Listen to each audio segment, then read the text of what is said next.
जय हिंद। पहले इस मौलाना को आप ध्यान से सुनिए। फरमाया कि करीब कयामत एक एक मर्द की सरपरस्ती में 50-50 औरतें होगी। ये हुजूर का फरमान है।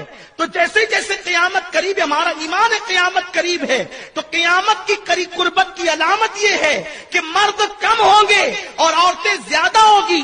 और अब पूरी दुनिया के अंदर इस्लाम तेजी से फैल रहा है, तो अब औरतें ज्यादा है, मर्द कम है। और अगर अब तुम एक एक ही औरतों पर इक्तिफा करोगे तो फिर उन पे उनके साथ कौन शादियां करेगा।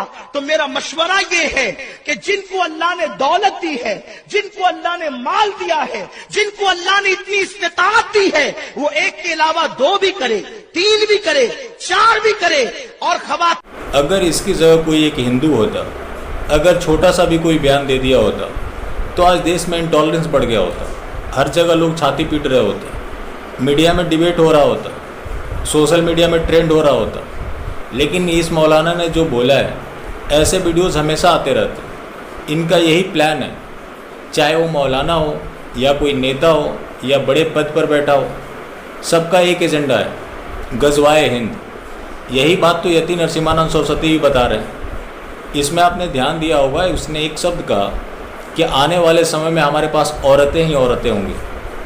यही बात तो यति नरसिम्हानंद सरस्वती ने कहा था कि ये लोग जो तालीम ले रहे हैं, इनका मकसद क्या है कि जितने काफिर हैं उनको ख़त्म कर देंगे और उनकी औरतों को अपना गुलाम बना लेंगे।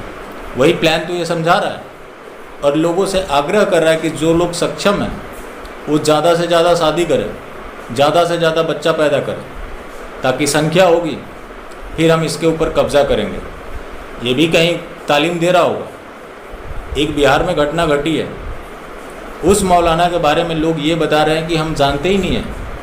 वहाँ के जितने मर्द थे वो सारे फरार हो गए, औरतों ने चुप्पी साध रखी है।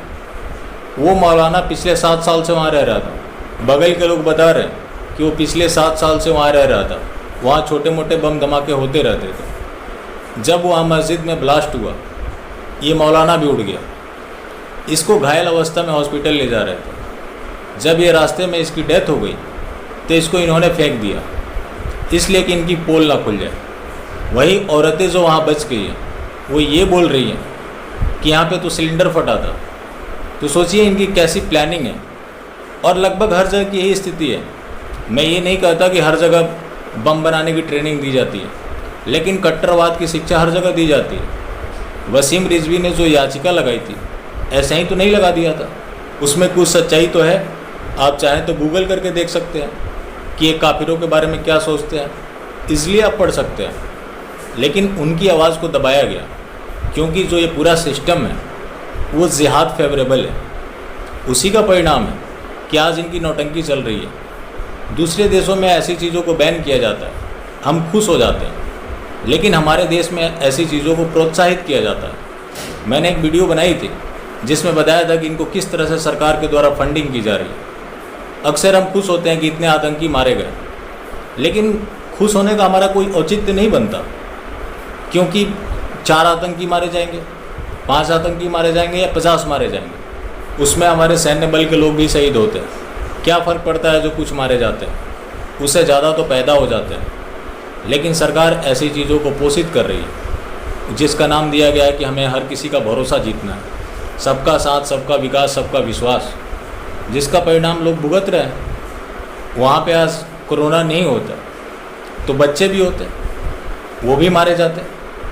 और ऐसी एक्टिविटीज़ तो पहले भी होती रही हैं, ऐसी घटनाएं पहले भी सामने आती रही हैं, लेकिन सरकारों ने अब तक क्या किया है? हाँ, एक सरकार ने किया है, असम की सरकार ने, बाकी किसी सरकार ने कुछ किया नहीं है। तो जब ये हमारी गवर्नमेंट ही नहीं चाहती कि ऐसी चीज़ों को कंट्रोल करें, तो फिर ये कहाँ लेकर जाना चाहते हैं?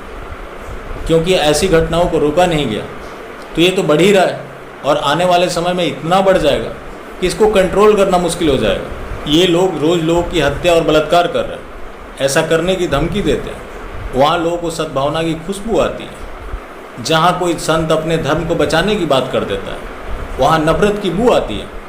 इसी क्रम में यति नरसिम्हानंद सरस्वती को टारगेट किया जा रहा है, लेकिन अफसोस कि उनके लिए पूरा जिहादी के अलावा वामपंथी चमचे सब खड़े हैं। अब नया जो जुड़ गए हैं वो अनभक्त भी हैं। यति नरसिम्हानंद सरस्वती ने एक ट्वीट किया था, हर हर महादेव, मेरे को अरबी अतताइयों से लड़ने के लिए धर्म योद्धाओं की ज़रूरत है, किसी नेता की ज़रूरत नहीं है। मेरे साथी वही हो सकते हैं जिनके हाथों में हथियार हो, धर्म के लिए मरने मिटने और शत्रु को मिटाने के लिए तैयार हो। एग्जैक्ट आप क्या है ये देख सकते हैं आप। इस ट्वीट को लेकर घमासान मच जाता है। इन्होंने अरबी अतताइयों से लड़ने की बात की है। अब यहाँ अरबी अतताई कौन है? ये तो सारे बताते हैं कि हम इसी धरती के हैं, हमारे पूर्वज भी यहीं के थे, तो उन्होंने तो अरबी अतताइयों से लड़ने की बात की है। फिर इसमें क्या गलत है? और धर्म के लिए लड़ने की बात उन्होंने की है, इसमें तो कुछ गलत है नहीं। विनोद कापड़ी जो एक वामपंथी है, वो गाज़ियाबाद पुलिस को टैग करता है कि ये व्यक्ति सांप्रदायिक माहौल ख़राब कर रहा है। अगर कोई संत अपने धर्म की बात करता है तो वो सांप्रदायिक माहौल ख़राब कर रहा है। वही अमानतुल्लाह खान जो सर्तन से जुदा की बात करता है, वहाँ इन लोगों को खुशबू आ रही थी। वो शांति और सद्भावना का पाठ पढ़ा रहा था। यहीं खत्म नहीं हुआ, गुरुजी भी लगातार उनको रिप्लाई कर रहे हैं कि ये बामी कामी पागल हो चुके हैं। यति नरसिम्हानंद सरस्वती जी ने एक दूसरा ट्वीट भी किया था जिसको लेकर कंट्रोवर्सी हो गया। चूँकि इंस्टाग्राम पे आपको पता है कि भगवान शिव का मजाक उड़ाया गया, उसको लेकर ट्विटर पे एक ट्रेंड चल रहा था, देवनिंदा कानून बनाओ। उस पर प्रतिक्रिया देते हुए यति जी ने लिखा, हर हर महादेव मेरे शेरों, # देवनिंदा कानून बनाओ। मात्र कानून बनाने से सफलता नहीं मिलेगी। मेरे बच्चों, कानून को मनवाने के लिए सभी हिंदुओं को देवनिंदा होने पर शस्त्र उठाना पड़ेगा। इस ट्वीट को देखते ही साक्षी जोशी की जल पड़ी। उसने ट्विटर को टैग करते हुए लिखा, what is this? He is openly asking to take up weapons in the name of his religion. How can you allow such accounts? Team 7, please forward this, report him. ये जो team 7 है, ये वामपंथियों का एक नया अब्बा है जिसका काम क्या है? लोगों के अकाउंट को रिपोर्ट करवाना, उसको सस्पेंड करवाना। इसको वामपंथियों जिहादियों ने अपना बाप मान रखा है। अब तो अंधभक्तों को लेकर भी डाउट होता है, क्योंकि यति नरसिम्हानंद सरस्वती के खिलाफ जो ट्वीट होते हैं उसमें अंधभक्त भी पड़े होते हैं। इस तरह के हालात हैं आज। एक संत जो सच बोल रहा है, उसको सच बोलने की इतनी कीमत चुकानी पड़ रही है। बाकी कोई मौलवी मौलाना हो, कुछ भी बोलता हो, सब चलता है। सेकुलरिज्म है, वो शांति की संदेश दे रहा है। ये चूँकि हिंदू हैं, इसलिए अपने अधिकारों के लिए भी नहीं लड़ सकते। तो ये आज हमारे हालात हैं। बाकी फिर मिलते हैं। जय हिंद।